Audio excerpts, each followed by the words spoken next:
Senator Simi is the آج women day جی.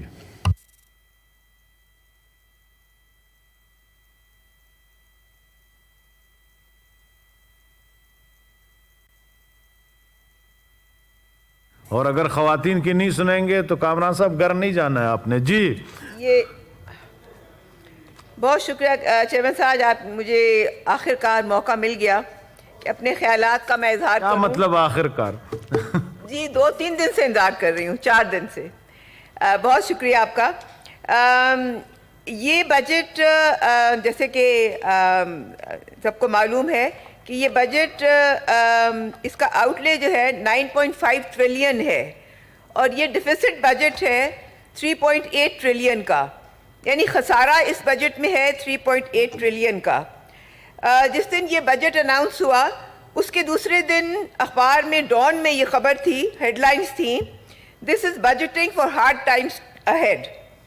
اس کے بعد جو نیوز پیپر ہے دا نیوز, اس میں تھا this is a budget with dark clouds of IMF over it. یعنی یہ اخبارات اور یہ سب لوگ یہ کہہ رہے ہیں کہ یہ تو IMF کا ڈکٹیٹڈ بجٹ ہے. اسی لیے اس بجٹ میں آپ نے دیکھا ہوگا کہ اس کی کاپی میں اینڈ میں لکھا ہوا ہے پروویژنل بجٹ, یعنی یہ آخری بجٹ نہیں ہے جیسے کہ ہر بجٹ ہوتا ہے, مگر یہ پروویژنل ہے سبجیکٹ ٹو چینجز. ویسے ایک عرض کروں, بجٹ ہوتا ہی اسی طرح ہے, جب پارلیمنٹ پاس کرتا ہے تو بجٹ پھر فائنل ہوتا ہے. جی پلیز. مگر چیئرمین صاحب یہ کبھی نہیں لکھا ہوتا کہ پروویژنل بجٹ ہے. اس میں پہلی دفعہ لکھا گیا ہے کہ یہ پروویژنل بجٹ ہے. جب سے ہم نے دیکھا کہ جب سے ہم پاکستان آزاد ہوا ہے تو پاکستان ایک بحران سے دوسرے بحران سے گزرتا گیا, اور اس دفعہ بھی یہی ہوا کہ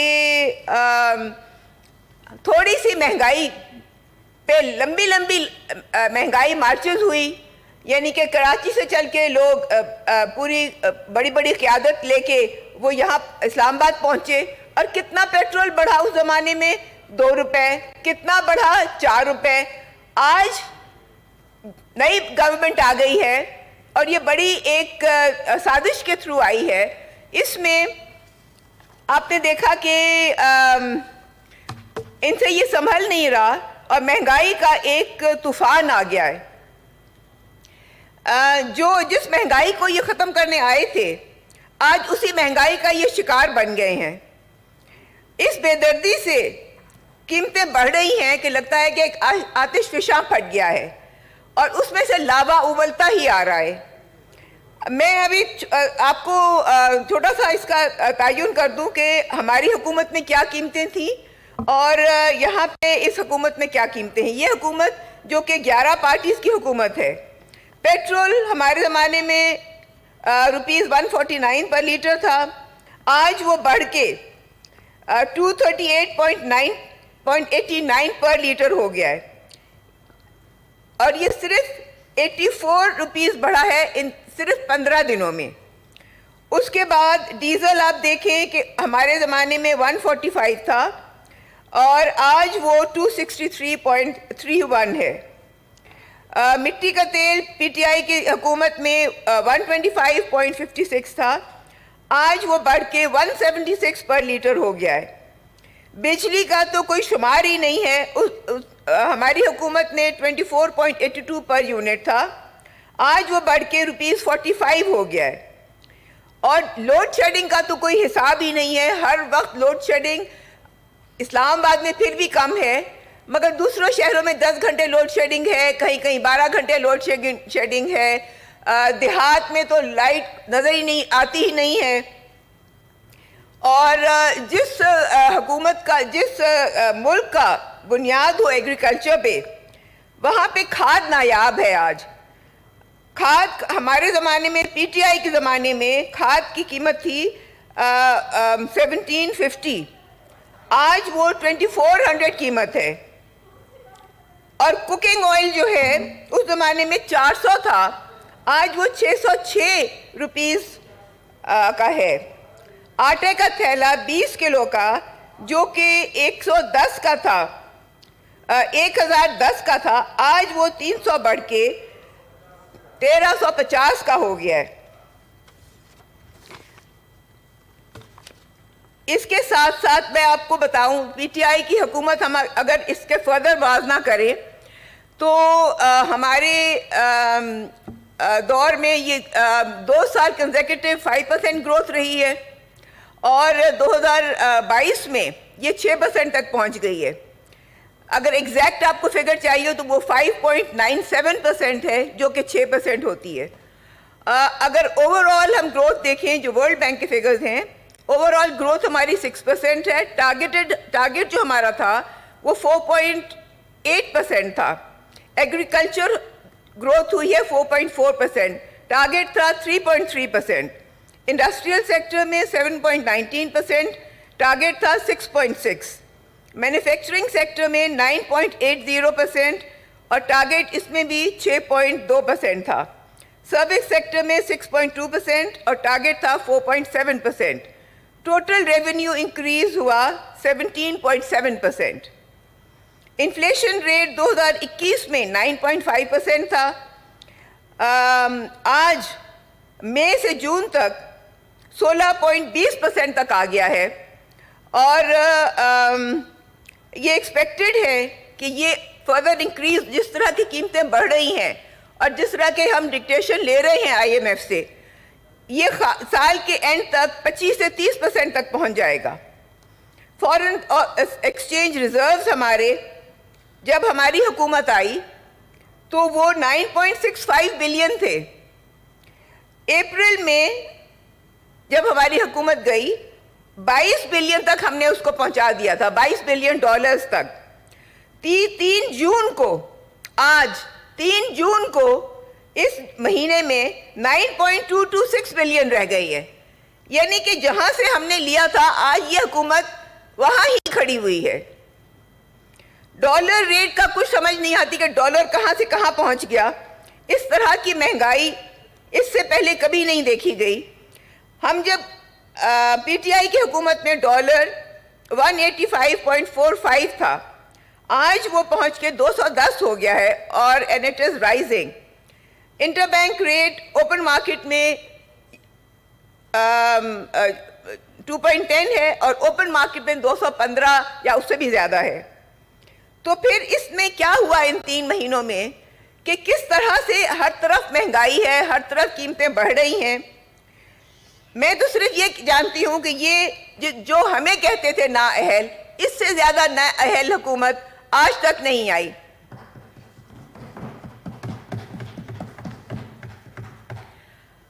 اس بجٹ کو فردر اس پہ ڈسکشن کرنا مجھے لگ رہا ہے کہ فضول ہے, کیونکہ کافی لوگ بول بھی چکے ہیں اور ہر روز اس کے نمبرز فگرز چینج ہو رہے ہیں. Thank you.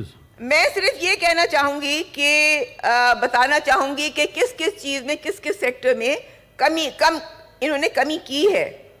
یعنی بجٹ کٹ لگایا انہوں نے ایجوکیشن سیکٹر میں, ایچ ای سیکٹر میں انہوں نے لگایا ہاف کر دیا اس کا بجٹ اور وہ 30 بلین ہے. Budget of health ministry is cut from 154 to 19 billion.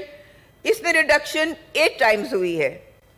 For the first time after the merger of FATA, the tribal area with revenue, the tribal area کو ہی ہم نے فیصلہ ہوا تھا کہ اپنے بجٹ کٹ کر کے اس کو 3 بلین کے قریب دیا جائے گا. وہ اس زمانے میں دیا گیا اور اس دفعہ جو ہم نے بجٹ انہوں نے مانگا تھا ٹرائبل ایریاز نے وہ 131 بلین تھا, مگر اس کو کم کر کے 110 بلین کر دیا گیا. اب میں یہ پوچھنا چاہوں گی کہ اس کی کیا وجہ ہے؟ اس کی کیا یہ وجہ ہے کہ یہ پی ٹی آئی اس کو مینیج کر رہی ہے حکومت کو؟ آخر ہم بھی اسی ملک کے حصے ہیں جس کے کہ آپ لوگ ہیں, دوسرے لوگ ہیں, تو یہ کس وجہ سے اتنا بڑا کٹ لگایا گیا ہے؟ پھر میں کلائمیٹ چینج پہ آتی ہوں. کلائمیٹ چینج کا بجٹ 9.5 بلین روپیز رکھا گیا ہے under P S D P projects 22-23. 100 billion for new projects only, جس میں سے کہ یہ کنورٹ کریں گے زو کو. This again is not enough as Pakistan continues to suffer from natural disasters including flooding, earthquake, landslides, drought and forest fires. ہم نے یہ دیکھا کہ اس سال کس قدر آگ لگی ہے پورے پاکستان میں. آپ دیکھیں ہزارہ میں شروع ہوئی, ڈسٹرکٹ ہزارہ سے ہو کے اسلام آباد میں آئی, مرگلہ ہلز میں انہوں نے بہت اچھی طرح کنٹرول کیا, پھر بلوچستان میں آگ لگ گئی اور جو جنگلات تھے, پائن ٹریز تھیں, وہ جل گئیں. یہاں بلوچستان میں تو 3 افراد کی ڈیتھ بھی ہو گئی. اس کے بعد مرگلہ ہلز میں پھر آگ لگ گئی, 2-3 دفعہ مزید لگ چکی ہیں, اور ہم یہاں دیکھ رہے ہیں کہ یہاں پہ بجٹ انہوں نے بڑھانے کی بجائے کم کر دیا ہے.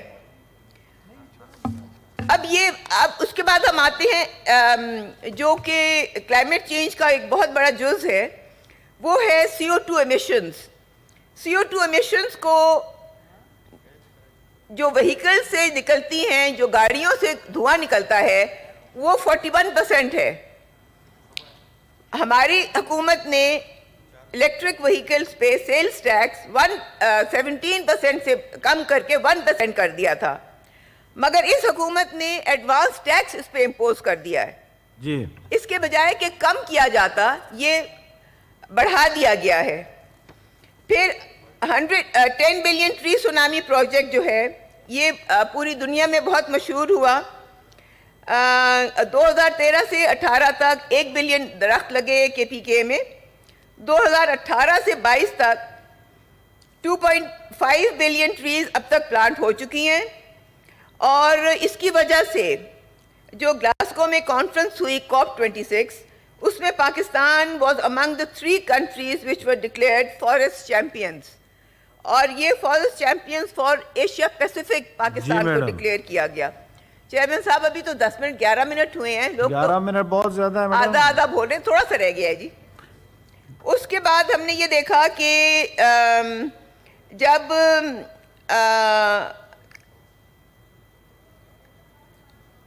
UN کا UN کا جو انوائرمنٹ پروگرام ہے, اس نے یہ پاکستان کو فارسٹ چیمپئنز قرار دیا. درخت لگانے کی وجہ سے ہم ایکسپیکٹ کر رہے ہیں کہ 85,000 جابز کریٹ ہوں گی. اس کے بعد ہمارے پرائم منسٹر عمران خان کی گرین پالیسیز جو ہیں, وہ سب دنیا نے ریکگنائز کی, اور ورلڈ اکنامک فورم نے اس کی وجہ سے پاکستان کو چیمپئنز آف نیچر کمیونٹی میں شامل کیا. It was a great honor for Pakistan when last year Pakistan was given the title and asked to celebrate World Environment Day 5th جون کو. اب میں آتی ہوں ڈیمز کے پروجیکٹ کی طرف. یہ پرائم منسٹر عمران خان کا اور یہ سب کا یہ ایک بہت ہی دانینہ خواب تھا کہ پاکستان میں جو کہ واٹر سٹریسڈ کنٹری ہے آج, اس کو کس طرح سے ہم پانی مہیا کریں. تو اس کے لیے ڈیمز کا پروجیکٹ بنا کہ 10 ڈیم بنیں گے 10 سالوں میں. اور یہاں پہ میں بتاتی چلوں کہ ان دا لاسٹ 2 ایئرز PSDP کے تحت جو کیپیسٹی ہے وہ کئی ڈیمز کی بڑھائی گئی. اب بلوچستان میں بھی 29 ڈیمز بنے. These projects are aimed at providing water for agriculture and drinking purposes. Made under WAPDA and Irrigation Department, at present combined storage of Mangla is 14,349 MAF. Capacity building of 3 dams is under consideration. اس وقت تھی. اس کے ساتھ ساتھ ہم یہ دیکھیں گے کہ یہ منگلہ, تردیلا, چشمہ, ان کی کیپیسٹی بلڈ ہوگی. اس کے بعد مومن ڈیم بن رہا ہے جو 2025 میں ختم ہونا تھا. ڈیامر بھاشا ڈیم 2026 میں. جی میڈم. نیا گنج ڈیم, داسو ڈیم. یہ 5 ڈیکیڈز ہمارے گزر گئے پانی کی شارٹیج سے, اور ان سے بہت فرق پڑنا تھا. اس کے بعد روشن ڈیجیٹل اکاؤنٹ PTI کی گورنمنٹ نے بنایا. اس کے تحت جو اوورسیز پاکستانیز ہیں ان کو سہولت پیش کی گئی کہ وہ کس طرح اس کے تحت لوگوں کو اپنے فیملیز کو پیسے بھیجیں گے. اس میں روشن ایکویٹی انویسٹمنٹ, روشن اپنی گاڑی, روشن اپنا گھر اور نیا پاکستان سرٹیفکیٹس اس میں شامل ہیں. اس میں یہ ہے کہ یہ ای بینکنگ کر سکتے ہیں, اور اس میں بیٹھ کے اپنے باہر کے ملکوں میں بیٹھ کے وہ اپنی فیملیز کو یہاں پیسے بھیج سکتے ہیں. اس سے آج یہ میں بتاتی چلوں کہ یہ جو باہر لوگ پیسے بھیجتے ہیں اوورسیز پاکستانیز، یہ جو ان کی جو پیسے بھیجتے ہیں، یہ آپ اس کو کوئی چھوٹی چیز نہ سمجھیں. یہ ریمیٹنسز ہیں جو 2018 میں 11.383 بلین ڈالرز تھیں، 2019 میں 20 میں 23 بلین ہوئی، 2020-21 میں 29 ہوئی، اور آج یہ مجھے بڑا فخر سے کہہ رہی ہوں کہ روشن ڈیجیٹل پاکستان کے تحت 40 بلین تک پہنچ گئی ہیں. اور مجھے بڑی خوشی ہوتی ہے کہ جب میں دیکھتی ہوں کہ آج بھی ٹی وی پہ آپ دیکھیں تو اس کے اشتہار آ رہے ہوتے ہیں. مگر یہ فیکٹس فگرز جو ہیں یہ بالکل صحیح فیکٹس فگرز ہم دے رہے ہیں، ہم فجڈ اپ فگرز یہ نہیں ہیں. Thank you madam. یہ ورلڈ بینک کے فگرز ہیں. مگر یہ میں کہتی چلوں ان کو، حکومت کو، کہ یہ آئی ایم ایف کے اگر آپ بجٹ اور اس کے تحت آپ ڈکٹیشن لیں گے تو یہ کبھی نہ ختم ہونے والا ایک سلسلہ ہے. ڈو مور یہ کہتے ہی رہیں گے جی. اور ہماری حکومت کو چاہیے کہ ہم ایک سٹینڈ لیں. مگر یہ سٹینڈ کہاں سے لے سکتے ہیں چیئرمین صاحب؟ جو کہتے تھے عمران کو سیاست نہیں آتی، انہیں آج راتوں کو نیند نہیں آتی. Thank you. Thank you ji. Honourable senator Rubina Khalid صاحبہ.